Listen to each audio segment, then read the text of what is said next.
100. 4.25 centavos is a total of 1 peso. 1.225. 4.25 centavos is equals to 1 peso. 105.00. 105, but until 100. You Hold on. This is 100. So this is, 0.25 times 10 is 2.5. This one is 2.5. So that's already 102. So that's 10.5 times 10 is 10 times 0.5.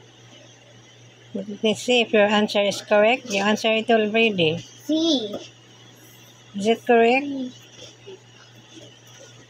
100.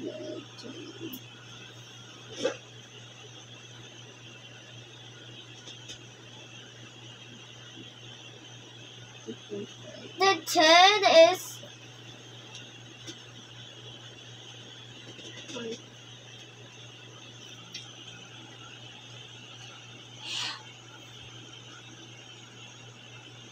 This one.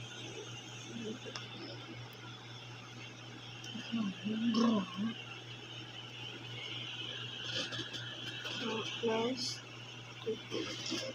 3. 103. 103 only. Oh, wait lang. I Sakto naman the answer. 100. always hiccup. 25. This one is point centavo ha. 5 centavo only ha.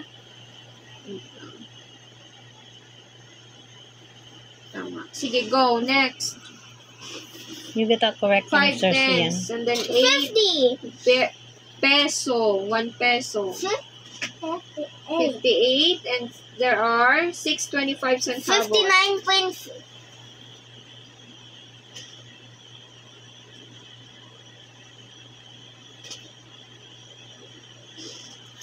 So what's the answer? 9,